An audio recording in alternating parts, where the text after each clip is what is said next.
I hope कि सभी लोग आप तैयार होंगे और क्लासेस स्टार्ट करने के लिए।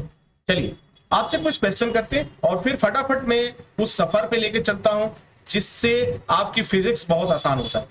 आज ही आप हर एक चीज आपके दिमाग में बैठ जाएगा, कभी उसका आंसर नहीं भूलेंगे। चलिए एक बार मैं कुछ आंसर क्वेश्चन देता हूं आपको और सोचिए कि उसका सही जवाब क्या होगा और फिर मैं आप आता हूं अपने लेसन पे। तो पहला क्वेश्चन है, क्या आप जानते हैं धातुओं का स्रोत, सबसे बड़ा स्रोत कहां है?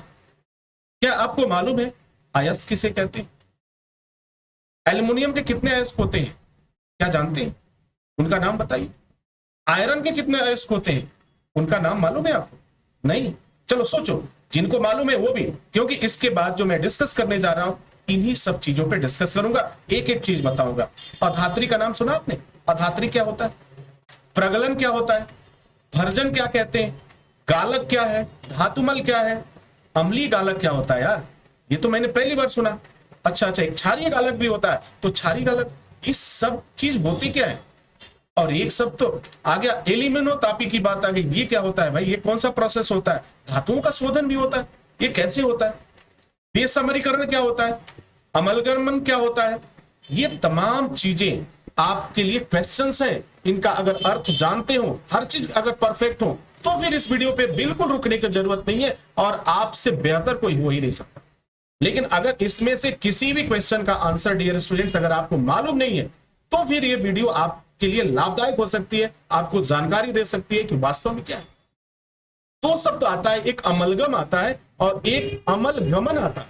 दो शब्द आते, दोनों देखने में तो एक ही जैसे लग रहा है, सुनने में भी एक जैसे लग रहा है, लेकिन वास्तव में इन दोनों का अर्थ क्या होता है इस जानना जरूरी है। चलिए फटाफट मैं चलता हूं अपने स्टूडियो में और फिर आपको एक एक चीज, मैं नोट्स भी आपको दे रहा हूं, नोट्स भी करते जाना, एक एक चीज की किसका क्या होता है, एग्जाम्पल क्या होता है, ये तमाम चीजें।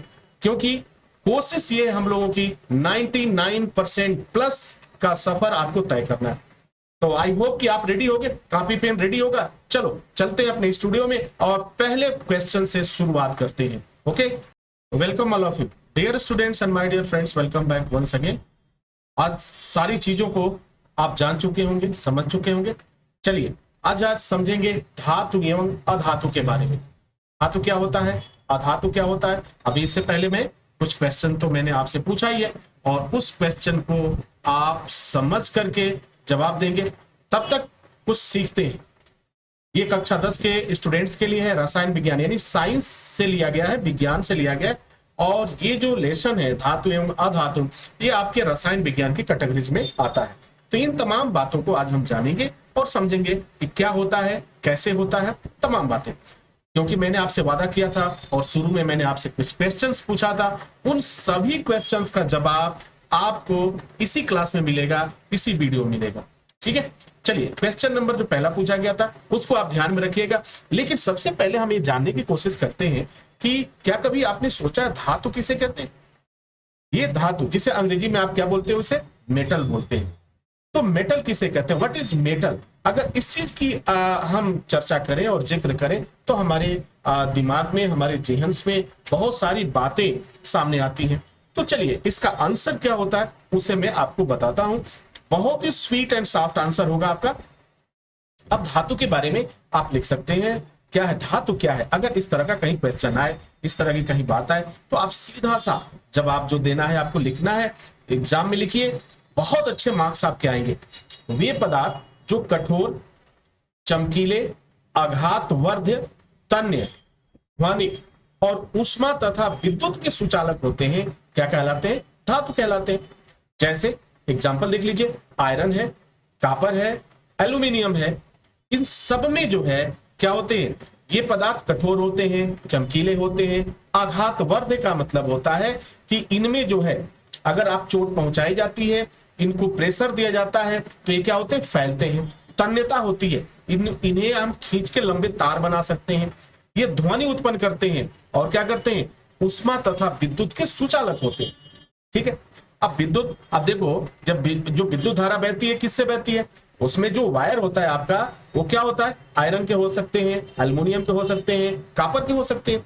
क्या हम रस्सी से भी ले सकते हैं, क्या करंट ले सकते हैं, विद्युत धारा ले सकते हैं? तो शायद जवाब होगा बिल्कुल नहीं ले सकते। तो धातु आप समझ गए, धातु इसे अंग्रेजी में क्या बोलते हैं, मेटल। तो मेटल आप कैसे कहेंगे, वे पदार्थ जो क्या होते हैं, कठोर होते हैं, चमकीले होते हैं, आघातवर्ध होते हैं, तन्य होते हैं, ध्वनि उत्पन्न करते हैं, ऊष्मा उत्पन्न करते हैं और विद्युत के सुचालक होते हैं। विद्युत के और ऊष्मा के क्या होते हैं, सुचालक होते हैं। तो जिसमें ये सभी गुण होंगे उसे आप क्या बोलेंगे, धातु बोलेंगे या मेटल बोलेंगे। एग्जाम्पल पूछा जाए, धातु का एग्जाम्पल बताइए, मेटल का एग्जाम्पल बताइए, तो आप बताएंगे आयरन होता है, कापर होता है, एल्युमिनियम होता है और इसके अलावा भी होते हैं, लेकिन प्रमुख रूप से आयरन, कापर, एल्युमिनियम का आप नाम लेंगे तो बहुत ही अच्छा होगा और बेहतर होगा। चले आगे के सफर पे चलते हैं। खनिज क्या है, ये शब्द भी बहुत ज्यादा आता है और हर एग्जाम में, बोर्ड एग्जाम में ये जितनी भी टॉपिक में आज चर्चा कर रहा हूं, ये छोटे छोटे आंसर हैं, लेकिन इनमें से क्वेश्चन हर साल पूछे जाते हैं। इसलिए आप समझिए कि आपके बहुत सारे क्वेश्चन भी आज तैयार होंगे। नोटबुक लेकर जरूर बैठिएगा, कॉपी पेन लेकर जरूर बैठिएगा, ताकि उसमें आप नोट कर सके, वो सारी चीजें कर पाए। ठीक है, खनिज क्या है, अगर खनिज के बारे में चर्चा किया जाए तो जानने की कोशिश किया जाए तो ये क्या होता है, खनिज जो है पृथ्वी में पाए जाने वाले धातुओं की वे यौगिक जिनमें रेत आदि की अशुद्धियां पाई जाती हैं, उसे हम खनिज कहते हैं। जैसे लोहा हुआ, एल्युमिनियम हुआ, ऐसे बहुत सारी चीजें हुआ। ठीक है, अब देखो खनिज का मतलब क्या हुआ, अब इससे क्या समझ रहे हैं, ये तो भाषा में हो गया कि पृथ्वी में पाए जाने वाले धातु, यानी पृथ्वी के गर्भ में, अर्थ के गर्भ में आज भी ऐसे मेटल हैं जिनमें बहुत सारी अशुद्धियां हैं। और वह अशुद्धियां किस रूप में है, मिट्टी के रूप में है, रेत के रूप में है। रेत का मतलब समझते हो ना, मिट्टी रेत को मिला करके, जिसे सिलिका कहते हैं, सिलिकॉन डाइऑक्साइड मिला करके, तो वो रेत होगा, मिट्टी होगा, वो अशुद्ध रूप में पाए जाएंगे। अब उनकी जो अशुद्धियां पाई जाती हैं उसे ही हम क्या कहते हैं, उस पदार्थ को, उस यौगिक को हम लोग खनिज कहते हैं। लोहा कहां से आता है, पृथ्वी से। एल्युमिनियम कहां से आता है, तो वहीं से आता है। तो उसे हम क्या करते हैं, उसे शुद्ध करते हैं। ये जितने भी लोहा, एल्युमिनियम पाए जाते हैं जो पृथ्वी के गर्भ में पाए जाते हैं, ये अशुद्ध अवस्था में होते हैं और उन्हें क्या किया जाता है, शुद्ध किया जाता है। जब आप देखेंगे बहुत से ऐसे खनिज हैं जिनका आप नाम लेंगे और देखेंगे तो कुछ इस तरीके से दिखाई देंगे। आपके स्क्रीन पे बहुत से ऐसे खनिज हैं जिनको दिखाया गया है और इनके नाम लिखे गए हैं। बहरहाल हमें सिर्फ यहाँ ये जानना है कि खनिज क्या होता है। तो अब तक तो ये क्लियर हो गया, खनिज कहाँ पाया जाता है, पृथ्वी के गर्भ में पाया जाता है। इसमें क्या होता है, ये अशुद्ध होते हैं या इनमें अशुद्धियां पाई जाती हैं। किस चीज की अशुद्धियां होती हैं, रेत की, मिट्टी की इत्यादि की अशुद्धियां होती हैं। इसे आप खनिज कहते हैं। उदाहरण क्या हो गया, लोहा होगा, एल्युमिनियम हो गया। ओके, आई होप कि समझ पा रहे होगे। चलो वेरी गुड, बहुत अच्छे हो, क्योंकि समझ तो पा रहे हो। थोड़ा हंसना कम करो और ध्यान दो, पढ़ाई पे ध्यान दो, ठीक है। बाकी पूरे लाइफ में हंसना है, कहीं ऐसा ना हो कि लाइफ हंसने लगे तुम्हारे ऊपर। धातुओं का स्रोत क्या है, अब देखो धातुओं का स्रोत क्या है। अगर ये क्वेश्चन आ जाए, बड़ा इंटरेस्टिंग क्वेश्चन। अभी पीछे आपने पढ़ा, तत्काल अभी हम लोगों ने डिस्कस किया, धातुएं कहां से आती हैं, पृथ्वी के गर्भ से आती हैं। तो स्रोत भी क्या होगा, वही होगा। तो इसका आंसर क्या हो जाएगा, धातुएं स्वतंत्र एवं संयुक्त अवस्था में पाई जाती हैं, यानी दो अवस्थाओं में पाई जाएंगी। स्वतंत्र को आप मुक्त भी लिख सकते हैं। धातुएं मुक्त एवं संयुक्त अवस्था में पाई जाती है। प्रमुखतः धातुओं का स्रोत क्या है, पृथ्वी है। पृथ्वी में सबसे अधिक पाई जाने वाली धातु का नाम क्या है, एल्यूमिनियम है। तो डियर स्टूडेंट, एल्यूमिनियम, पृथ्वी में धातुओं का पूरा क्या है, खजाना छुपा हुआ है। यानी जितने भी लोहा है, एल्युमिनियम है, तांबा है, ये तमाम चीजें जो आती हैं आपके पास, ये क्या है, पृथ्वी के गर्भ में छुपा हुआ है। यानी पृथ्वी ने अपने अंदर उसे छुपा रखा है, जो अशुद्ध रूप में है। और हम क्या करते हैं, हम बहुत होशियार हैं। हम करते क्या है, पृथ्वी के गर्भ से हम ये सारी चीजों को निकालते हैं। कैसे, खनन किया जाता है, खुदाई होता है और जगह जगह इसके धातुओं के जो स्रोत हैं वो पाए जाते हैं। और उन्हें निकालने के बाद हम उसी से लोहा बनाते हैं, एल्युमिनियम बनाते हैं, तांबा बनाते हैं, तमाम तरह के बनाते हैं, चांदी बनाते हैं, तमाम तरह की चीजें हम बनाते हैं। तो यहाँ क्वेश्चन बिल्कुल क्लियर है कि धातुओं का स्रोत क्या है। एक शब्द याद रखिएगा, प्रमुख रूप से अगर पहली बात अगर आए तो वह क्या है, पृथ्वी है। और पृथ्वी के बाद जो स्रोत मिलता है वो आपका क्या है, सब्स्टिट्यूशन है, यानी उसकी वैकल्पिक व्यवस्था है। क्लियर हो गया। अब कोई पूछेगा आपसे कि धातुओं का स्रोत बताओ, क्या बताओगे? सीधा बोलोगे बेटा कि क्या होता है, पृथ्वी। पहला स्रोत क्या है? पृथ्वी। और दूसरा वैकल्पिक व्यवस्था है जो हम अपने वातावरण में कुछ चीजों का निर्माण कर पाते हैं, ठीक है। लेकिन मुख्य स्रोत की जब बात आएगी तो उसे हम पृथ्वी शब्द के नाम से ही संबोधित करें। चलो अगला क्या, अयस्क क्या है? अब देखो अयस्क क्या है, अयस्क शब्द भी आ गया आपके पास। अब अयस्क को समझने के लिए देखो ये भी कुछ उसी तरह की चीजें, देखो कितनी प्यारी प्यारी चीजें मिल रही है। आपने देखा है बहुत से लोग हैं जिनके हाथों में देख लो, अंगुलियों में देख लो, क्या बहुत अच्छे अच्छे प्यारे प्यारे अंगूठियां होते। ये अंगूठियां आते क्या है, ये कहीं ना कहीं अयस्क के ही से तो हिस्सा है। ये कहीं ना कहीं, अभी देखो गोल्ड्स देख लो, जाता है बहुत सुंदर लगता है, गोल्ड्स पहनना बहुत अच्छा लगता है। चलो तो ये कुछ चमकीली चीजें दिखाई दे रही हैं, ये कहीं ना कहीं क्या है, ये अयस्क के ही स्वरूप है। अब बात करते हैं अयस्क होता क्या है, तो इसको समझ लेते हैं। वे खनिज जिसमें से धातु का निष्कर्षण, निष्कर्षण का मतलब निकालना, धातु का निष्कर्षण सरलता व सुविधाजनक तरीके से किया जाता है, उसे हम क्या कहते हैं, अयस्क कहते हैं। क्लियर हुआ भाई? कुछ खनिज हैं, जो खनिज आपको मिला उनमें से आप क्या निकाल रहे हो, धातु निकाल रहे हो। अब धातु में क्या हो सकता है, लोहा हो सकता है, अल्युमिनियम हो सकता है, ठीक है, अन्य पदार्थ भी हो सकते हैं, सोना चांदी, ये कुछ भी हो सकता है। तो वे खनिज यानी वे अशुद्ध रूप, खनिज क्या है, एक अशुद्ध रूप है। इतना तो क्लियर हो ही गया कि खनिज क्या है, एक अशुद्ध रूप में, और खनिज से ही हम धातुओं को प्राप्त करते हैं, निकालते हैं और सरलता से निकाल पाते हैं। और जब खनिज से धातुओं का निष्कर्षण किया जाता है तो उसे ही हम क्या कहते हैं, अयस्क कहते हैं। उसे क्या कहते हैं, अयस्क। यानी अब हमें मिल गया। अब थोड़ा सा देखो, एक थोड़ा सा हटके एग्जांपल बताता हूं। दूध को देखा आपने, दूध रोज दूध पीते हो ना, हाँ आई होप कि सारे लोग दूध पीते होंगे। अच्छा एक बात बताओ कि दूध में घी होता है, दिखाई देता है? नहीं होता। दूध में ही दही होता है, दिखाई देता है आपको? नहीं दिखाई देता है। दूध में ही आपका क्या होता है, मक्खन होता है, दिखाई देता है बेटा? नहीं देता है सर। अच्छा चलो एक बात और पूछ लेता हूं लास्ट, दूध में पनीर दिखाई देता है? नहीं सर, वो भी नहीं दिखाई देता। कब दिखाई देता है, जब इसमें से निकाला जाता है। तो निष्कर्षण का मतलब क्या होता है, निकालना। अब यहां क्या है, दूध से हम दही निकाल रहे हैं, घी निकाल रहे हैं, मलाई निकाल रहे हैं, तमाम चीजें निकाल रहे हैं, लेकिन है क्या चीज, वह दूध से ही तो निकल रहा है। अगर दूध पीने से, अगर सिर्फ हम दूध पिए, जरा सोचो, दूध पीने से हमें दही का स्वाद मिलेगा, घी का स्वाद मिलेगा, पनीर का स्वाद मिलेगा, और जो रसगुल्ला खाते हैं उसका स्वाद तो बिल्कुल ही नहीं मिलेगा। आई होप समझ पा रहे हो। चलो तो अयस्क में भी ठीक कहानी है। चलो वापस आ जाओ, अब दूध से निकल के वापस आते हैं किसमें, फिजिक्स में आ जाते। अब यहां देखो, माफ करना, फिजिक्स नहीं केमिस्ट्री में आ जाते। तो यहां जो है ये अयस्क क्या है, तो अयस्क क्या है, खनिज से जो धातुएं निकाली जाती हैं, निष्कर्षण किया जाता है, और वो भी कितना सुविधाजनक तरीके से निकाल लिया जाता है, उन्हें ही तो आप अयस्क कहते हैं। चलो आगे चलते हैं। ये तो बहुत होशियार हैं आप लोग, इतना मजेदार तरीके से आप लोग पढ़ते हैं, आज तक ऐसे स्टूडेंट्स नहीं मिले मुझे। लेकिन हाँ वास्तव में आप लाजवाब हो, इसमें तो नो डाउट। अब लो एक और शब्द आ गया, अधात्री का नाम सुना है? अधात्री कितने लोग सुना है? फटाफट लिखो, कमेंट में लिखो कि अधात्री सुना है कि नहीं सुना है, यस या नो। चलो फटाफट लिखो, अधात्री किसे कहते हैं। अब अधात्री किसे कहते हैं, तब तक अब तक तो आपने सोच भी लिया होगा। चलो अधात्री शब्द को अगर हम डिफाइन करें तो इसमें हम जो चीजें पाते हैं, मुख्य चीज से, इस चीज को बहुत ध्यान से देना। ये छोटे छोटे क्वेश्चंस ना आपके नीट एग्जाम में भी आते हैं, बोर्ड एग्जाम में भी आते हैं। ऐसे ऐसे क्वेश्चन, छोटे छोटे क्वेश्चन जो है, जो कॉम्पिटिटिव एग्जाम का में ये बादशाह बन के आ जाते हैं, और इसे ही हम नहीं जान पाते हैं। नतीजा क्या होता है, अब थोड़ी सी तो होती है दिक्कत। चलो तो अधात्री के बारे में देखो, यहां लिखा हुआ है, नोट भी करते जाना। अयस्क में उपस्थित मिट्टी क्या क्या है, पहला हो गया मिट्टी, दूसरा क्या होगा, कंकड़, तीसरा क्या होगा, पत्थर। अब देखो मिट्टी, कंकड़, पत्थर, ठीक है, कि अशुद्धियां कहां पर है, अयस्क में है। अगर मिट्टी, कंकड़, पत्थर की अशुद्धियां किसमें है, अयस्क में है, तो उसे कहा जाता है अधात्री कहा जाता है।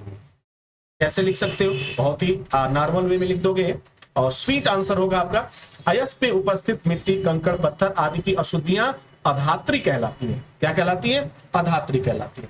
ओके, अब देखो कुछ इसी तरह की ये भी अशुद्धियां आती है जो अभी आप देख रहे हो स्क्रीन पे। इस तरह से ये अशुद्धियां, कोई लाल दिख रहा है, कोई पीला दिख रहा है, कोई ब्राउन दिख रहा है, ठीक है, कोई मटमैला दिख रहा है। तो ये क्या है? ये कलर जो आते हैं इनके, ये कहीं ना कहीं इनके अशुद्धियों के कारण ही होते हैं, ठीक है ना, किसी न किसी इनके अशुद्धियों के कारण होते हैं। अब देखो अगला पॉइंट से एक पॉइंट आएगा भर्जन। भर्जन क्या होता है? भर्जन, हाँ भर्जन शब्द आ गया, एक शब्द आ गया, समझ रहे हो? चलो फटाफट लिख डालो नीचे, भर्जन क्या होता है, कैसे होता है। समझ में आया? जिनको समझ में आया लिखेंगे, नहीं समझ में आया? हाँ भर्जन, भर्जन बेटा भर्जन है, भरता नहीं है। ये बैगन का भरता नहीं है, आलू का भरता नहीं है, करेले का भरता नहीं है, भिंडी का भरता नहीं है, भर्जन है। चलो, तो कभी भी भर्जन को भरता मत लिखना, भरता खाने वाला होता है और भर्जन जो है क्या होता है, चलो देख ही लेते। अब देखो क्या होता है, वायु की उपस्थिति में अयस्क को गर्म करने की प्रक्रिया, वायु की उपस्थिति में अयस्क को गर्म करने की प्रक्रिया क्या कहलाती है?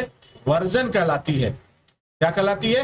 वर्जन कहलाती है। कब? किसकी उपस्थिति में? वायु की उपस्थिति में। किसको गर्म करते हो? तो अयस्क को करते हैं। यह सिस्टम क्या कहलाएगा? प्रोसेस क्या कहलाएगा? वर्जन कहलाएगा। क्लियर हो गया? चलो, आप बहुत होशियार हो। वर्जन समझ गए कि ये क्या चीजें होती है, सारी चीजें। अब प्रगलन, एक शब्द आ गया आपके पास, प्रगलन। प्रगलन क्या है? देखो प्रगलन कितने लोग जानते हैं? फटाफट लिख डालो कमेंट बॉक्स में। प्रगलन जो है, प्रगलन को क्या बोलोगे? इस तरह से बोल सकते हो, धातु ऑक्साइडों को, इसके धातु के जो ऑक्साइड है उन्हें क्या बोलेंगे? धातु ऑक्साइड। तो धातु ऑक्साइडों को उच्च ताप पर अपचयित करके धातु प्राप्त करने की प्रक्रिया, जिसमें धातु पिघली हुई अवस्था में प्राप्त होती है, तो डियर स्टूडेंट बड़े प्यार से उसे क्या बोलोगे?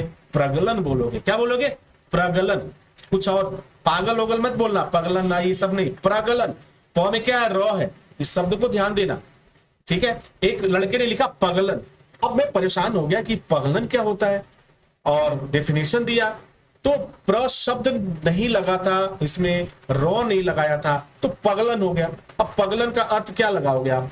पगलन लिख दो, पागलपन लिख दो, तो ये शब्द नहीं लिखना है आपको। क्या लिखना है? प्रगलन। धातु ऑक्साइडों को उच्च ताप पर अपचयित करके धातु प्राप्त करने की प्रक्रिया, जिसमें धातु पिघली हुई अवस्था में प्राप्त होती है, उसे आप क्या कहते हो डियर स्टूडेंट्स? प्रगलन कहते हैं। वेरी गुड, बहुत अच्छे। चलो अब आगे देख लेते हैं, गालक क्या है? गालक, हाँ गालक, फटाफट लिख डालो। गालक क्या है बेटा? देखते हैं कितने लोग लिखते हो। जो पहले लिखेगा, जिसका कमेंट पहले आएगा, उसे एक समोसा, ठीक है। चलो फटाफट लिख डालो। है क्या लिखा? गालक। पालक नहीं बेटा, गालक है, गालक। पालक की सब्जी नहीं, हम यहाँ पालक की सब्जी की बात नहीं कर रहे हैं। चलो पालक, आज खाया सब्जी पालक लगता है, कोई बात नहीं। तो ये पालक नहीं है, गालक है। क्या है? गालक है। ध्यान से देखो, ध्यान से देखो क्या लिखा है? गौ लिखा है। गौ में आ का मात्रा होता है गा, तब क्या होता है? लक। गा को अलग कर दो, लक। लक मतलब भाग्य। ये भाग्य वाला नहीं है, गालक शब्द है जो इस्तेमाल किया जाता है हमारे रसायन की भाषा में। चलो अब मैं बताता हूं गालक क्या है। पालक तो नहीं है, इतना क्लियर हो गया। समोसा हार गए तुम, कोई बात नहीं। धातु कर्म की प्रक्रिया में प्रयुक्त होने वाला वह पदार्थ, धातु कर्म की प्रक्रिया में प्रयुक्त होने वाला वह पदार्थ जो अयस्क में उपस्थित अगलनीय अशुद्धियों से संयोग करके एक गलनीय धातु कर्म बनाता है और हल्का होने के कारण क्या करता है? तैरने लगता है, उसे गालक कहते हैं। क्लियर हो गया? अब तो नहीं कहोगे ना पालक, ये धातु कर्म की प्रक्रिया है। कहीं ऐसा मत समझ लेना कि पालक बनाने की प्रक्रिया है। पालक एक सब्जी है, सब्जी नहीं है बेटा। ये क्या है? गालक है। गालक क्या है? It's a types of process. ये एक तरह का प्रोसेस है। तो धातु कर्म की प्रक्रिया जो होती है में प्रयुक्त, आप इसे सीधा आप भाषा में कैसे बोलोगे? तो धातु कर्म की प्रक्रिया में प्रयुक्त होने वाला वह पदार्थ। अब देखो किस प्रोसेस में प्रयुक्त होने वाला पदार्थ? तो धातु कर्म की प्रक्रिया। अब वो कहां पर है? कहां पर है? जो अयस्क में उपस्थित अगलनीय अशुद्धियों से संयोग कर लेता है। किससे कर लेता है? अयस्क में। आप तो पहले से ही जानते हो, बहुत स्मार्ट हो, कि अयस्क में क्या होते हैं? अशुद्धियां होती है। और वो किस अवस्था में होती है? अगलनीय। अगलनीय, एक होता है गलनीय, गल जाना, अगलनीय। अशुद्धियों से क्या करते हैं? संयोग कर लेता है। और एक गलनीय धातु कर्म बना देता है, यानी संयोग किया और फिर एक गलनीय धातु कर्म बना दिया। और उसके साथ साथ इसने क्या किया, हल्का, वो काफी हल्का हो गया, और जब हल्का हो गया तो तैरने लगा, जिसे हम बहुत आसानी से ले पाते हैं, प्राप्त कर पाते हैं, और उसे ही हम कहते हैं गालक। उसे क्या कहते हैं, गालक। Very good. अब देखो गालक की सहायता से, गालक की उपयोग क्या है, गालक की उपयोगिता के बारे में अगर हम बात करें तो कह सकते हैं कि गालक की सहायता से पदार्थों की अशुद्धियां दूर की जाती हैं। क्या की जाती है, पदार्थों की अशुद्धियां, चाहे वह अयस्क की हो या धातु कर्म की प्रोसेस हो, तो इनमें से हम इन गालक की सहायता से ही इनमें जो अशुद्धियां होती हैं, किस किस चीज की अशुद्धियां हो सकती हैं, मिट्टी की हो सकती है, कंकड़ की हो सकती है, ठीक है, रेत की हो सकती है, या और रेत से आप सिलिकॉन डाइऑक्साइड कहते हो, इनकी हो सकती है, इनको हम दूर करते हैं इन प्रोसेस के द्वारा। धातु कर्म एक प्रोसेस हो गया और गालक उसका रिजल्ट हो गया। चलो अगला पॉइंट है धातुमल। धातुमल को समझाइए, तो क्या होता है धातुमल। तो बेटा धातुमल को समझते हैं।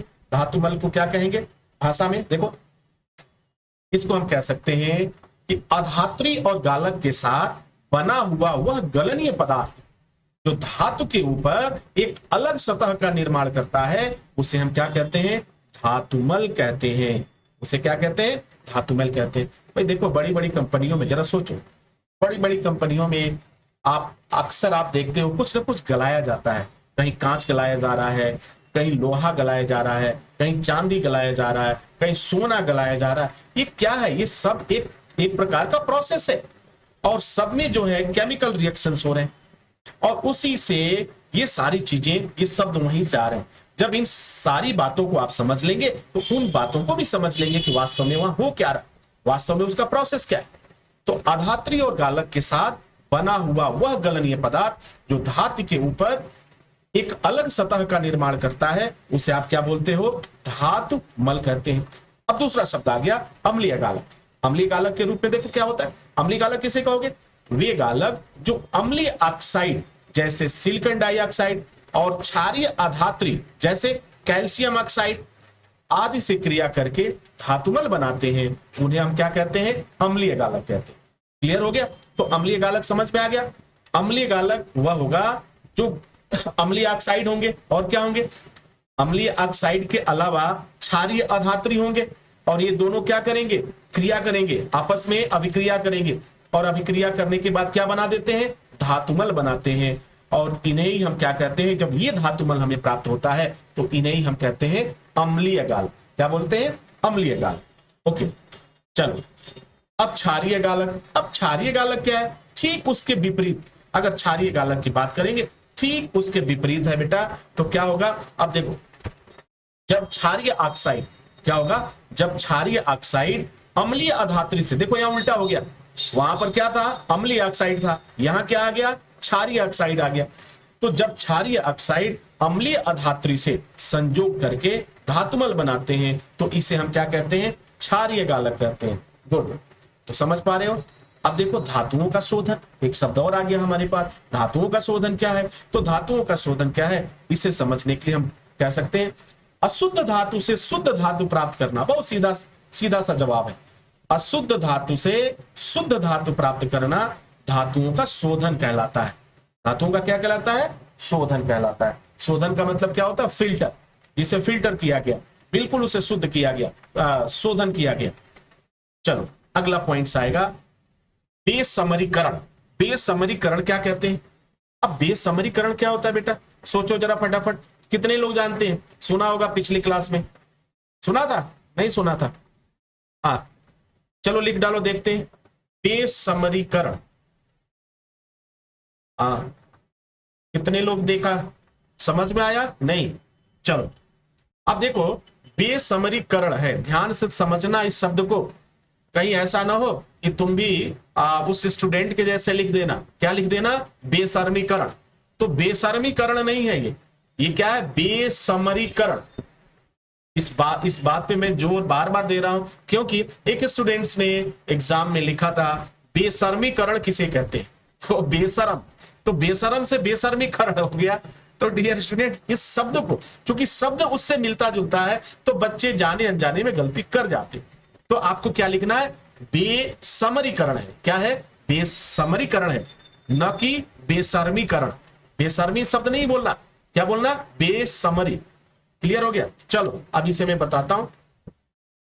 पिघले हुए अशुद्ध लोहे में वायु के तेज प्रवाह से अशुद्धियों का ऑक्सीकरण करना बेसमरीकरण कहलाता है। ठीक है, एक ऐसा सिस्टम है, एक प्रोसेस है। बेसमरीकरण क्या है, एक प्रोसेस है। इसमें क्या क्या होता है, तो पिघला हुआ क्या होगा, अशुद्ध लोहा होगा, और क्या होगा, वायु का तेज प्रवाह होगा। वायु का मतलब एयर, एयर का फ्लो जो होगा वो वेरी फास्ट, काफी तेज होगा। तो जब पिघले हुए, है ना, पिघले हुए अशुद्ध लोहे में वायु का तेज प्रवाह से अशुद्धियों का ऑक्सीकरण किया जाता है, अशुद्धियों का ऑक्सीकरण किया जाता है, तो उसे बेटा क्या बोलते हैं, बेसमरीकरण बोलते हैं। क्या बोलेंगे, बेसमरीकरण। ठीक है, चलो अब देखो अगला पॉइंट आ गया हमारे पास, एलिमिनोतापी। ठीक है, एलिमिनोतापी विधि, जैसे लग रहा है किसी जमाने की तोप है, ऐसा नाम से आता है, लेकिन आपको याद रखना है ये बहुत ही इंटरेस्टिंग विधि है। एलिमिनोतापी जो है ये बहुत ही अच्छी विधि है, जिससे क्या क्या होता है। चलो अब इसको आप इतना ही जानो कि जब एल्युमिनियम का अपचायक के रूप में प्रयोग करके धात्विक ऑक्साइड के अपचयन से धातु प्राप्त करते हैं, धातु प्राप्त करने की विधि जो होती है उसे हम कहते हैं एल्युमिनोतापी। क्या उसे बोलते हैं, एल्युमिनोतापी। समझ में आया, एक बार और समझते हैं। एल्युमिनोतापी क्या है, तो आप बोलोगे एक तरह का प्रोसेस है, एक तरह की विधि है। क्या होता है इसमें, तो जब एल्युमिनियम का अपचायक के रूप में प्रयोग करके, एल्युमिनियम का किस रूप में प्रयोग किया जा रहा है, अपचायक के रूप में, ये शब्द भी याद रखना है, अपचायक के रूप में प्रयोग हो रहा है। हम क्या बनाते हैं, धात्विक ऑक्साइड के अपचयन से। अब देखो धात्विक ऑक्साइड से अपचायक का क्या हो रहा है, अपचयन हो रहा है, तो अपचयन से धातु प्राप्त करने की विधि, यानी इस पूरे प्रोसेस में हम धातु को क्या कर रहे हैं, प्राप्त कर रहे हैं, और उसी धातु को प्राप्त करने की जो विधि है उसे हम कहते हैं एल्युमिनोतापी। ठीक है, चलो अगले क्वेश्चन की तरफ चलेंगे। एक शब्द आता है अमलगम। क्या होता है, अमलगम। कितने लोग जानते हैं इसको, फटाफट देख डालो, अगर देखा तो फटाफट देखो क्या है। तब तक 2 घूंट में पानी पी लेता हूं, बोलते बोलते गला सूख जाता है। हाँ बेटा फटाफट देखो, अमलगम कितने लोग जानते हैं, बता डालो।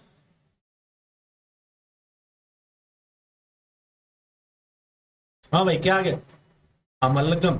अरे बेटा ये बलगम नहीं होता है, अमलगम होता है। क्या लिख रहे हो आप लोग, अमलगम। बलगम होता है ना जो खांसने के बाद आता है, उसे बलगम कहते हैं, लेकिन ये शब्द है अमलगम। चलो कोई बात नहीं। आप देख तो अमलगम को समझते हैं क्या। अब देखो क्या होता है, मिश्र धातु को क्या कहते हैं, अमलगम कहते हैं, तथा अशुद्ध धातु से शुद्ध धातु प्राप्त करने की विधि को अमलगमन कहते हैं। क्या कहते हैं, अमलगमन। अब देखो एक चीज मैं आपको बता रहा हूं, बहुत से स्टूडेंट्स हैं, बहुत से आपने देखा होगा कि जब आपके दांत खराब हो जाते हैं, ठीक है ना, आपके दांत खराब हो जाते हैं तो आप क्या करते हो, डॉक्टर के पास जाते हो, उसमें कुछ ना कुछ फील कराते हो, कुछ ना कुछ उसमें जैसे होता है ना कि उसमें चांदी भरवाते हो, सोना भरवाते हो। तो ये सारे प्रोसेस क्या है, 2 धातुओं को मिलाया जाता है, और ये प्रोसेस ही अमलगमन कहलाती है। इन्हें अमलगम भी बोला जाता है ना, बलगम नहीं बोला जाता है। ठीक है ना, तो इस बात को ध्यान रखना।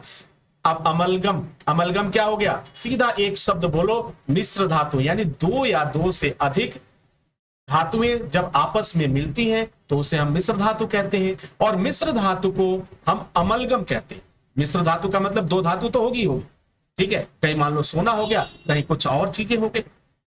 दांत में लोग क्या कहते हैं, सुना है घर पे कई लोग कहते हैं कि हाँ दांतों में हमने सोना डलवाया है, चांदी भरवाया है, और क्या प्लेटिनम डलवाया है, तमाम बातें आती है।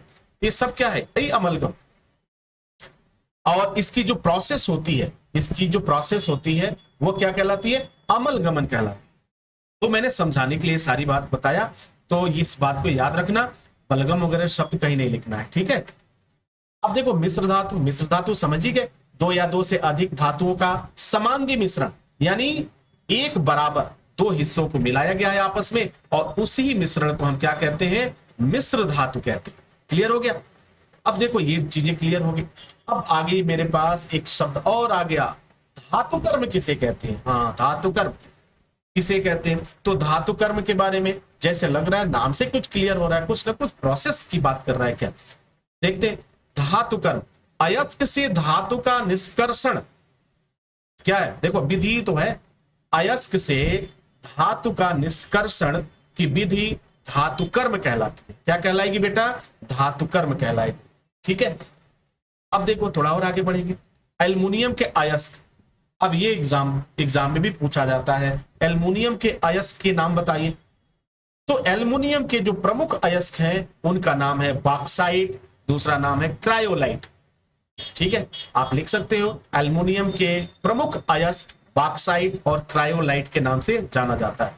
बॉक्साइट और क्रायोलाइट का सूत्र क्या होता है? केमिकल फार्मूला फटाफट लिख डालो, कमेंट में लिख डालो, देखते हैं कितने लोग जानते हैं बॉक्साइट का फार्मूला सूत्र क्या होता है और क्रायोलाइट का सूत्र क्या होगा। लिख डालो नीचे। चलो तब तक आगे चलते। आयरन के प्रमुख अयस्क, अब देखो एल्युमिनियम के अगर अयस्क हैं तो आयरन के भी अयस्क हैं। तो आयरन के प्रमुख अयस्क क्या होंगे? इनके नाम देख लो। मैग्नेटाइट, दूसरा क्या होगा? हेमेटाइट, तीसरा क्या होगा? सीडेराइट, और अगला क्या होगा? Iron pyrite. ये जो है आयरन के अयस्क हैं, इनके नाम। तो आयरन के प्रमुख अयस्क मैग्नेटाइट, हेमेटाइट, सीडेराइट और आयरन पाइराइट के नाम से जाना जाता है। तो डियर स्टूडेंट, शुरू में हमने जितना क्वेश्चन किया था आपसे, शायद आपको सभी क्वेश्चन का जवाब मिल गया होगा। ठीक है, चलो फटाफट मैं एक बार आपसे कुछ क्वेश्चंस करता हूं, देखते हैं आपको कितना याद है। धातुओं का स्रोत क्या है बेटा? फटाफट बोल डालो। धातुओं का स्रोत क्या है? तो धातुओं का स्रोत पृथ्वी है। वेरी गुड, बहुत अच्छा। धातुओं का स्रोत, प्रमुख स्रोत है पृथ्वी है। अब बताओ पृथ्वी के अंदर सबसे अधिक पाया जाने वाला धातु क्या है? फटाफट लिख डालो। तो डियर स्टूडेंट, पृथ्वी के अंदर पाया जाने वाला सबसे अधिक धातु, हाँ वेरी गुड, एल्युमिनियम है। बहुत अच्छा। अब खनिज क्या है? खनिज क्या चीज होती है? तो पृथ्वी में पाए जाने वाले धातुओं के ऐसे यौगिक जिनमें रेत आदि का सुतियां होती हैं, उसे आप क्या कहते हैं? उसे खनिज कहते हैं। अब बेटा अयस्क क्या है? तो अयस्क है वे खनिज जिसमें धातु का निष्कर्षण सुविधाजनक व लाभदायक तरीके से हो जाए, वे क्या कहलाएंगे? अयस्क कहलाएंगे। अधात्री क्या कहलाएगा? अयस्क में उपस्थित मिट्टी, कंकड़, पत्थर आदि की अशुद्धियां अधात्री कहलाती है। क्लियर हो गया? भर्जन किसे कहते हैं? तो भर्जन का होगा, क्वेश्चन होगा भर्जन, वायु की उपस्थिति में अयस्क को गर्म करने की प्रक्रिया भर्जन कहलाती है। ठीक है। प्रगलन क्या है? तो प्रगलन में है धातु ऑक्साइडों को उच्च ताप पर अपचयित करके धातु प्राप्त करने की प्रक्रिया, जिसमें धातु पिघली हुई अवस्था में प्राप्त होती है, बेटा उसे कहते हैं प्रगलन। ठीक है ना। धातुमल समझ गए? क्षारीय गालक अब तो समझ गए होंगे मुझे। हाँ, कुछ शब्दों को याद रखना। बेसमरीकरण नहीं लिखना है। क्या? बेसर्मीकरण बिल्कुल नहीं लिखना। अमलगम, बलगम नहीं लिखना है। ठीक है ना। गालक, गालक को कभी पालक नहीं लिखना है, कभी नहीं लिखना है पालक। ठीक है, ये सब चीजें याद रखना। समझ पा रहे हो? चलो ठीक है। तो डियर स्टूडेंट्स, नेक्स्ट क्लास में फिर हाजिर होंगे। ठीक है, तब तक आई होप कि आप पढ़ चुके होंगे। इन सारी बातों को आप बहुत ध्यान से पढ़िएगा और मेरी कोशिश ये रहती है कि बहुत सही तरीके से, सरल तरीके से आपको हर बात बताऊं ताकि आपको याद हो सके और आप एग्जाम में 99 प्लस स्कोर कर पाए। मेरी कोशिश यही है। इसी के साथ इजाजत।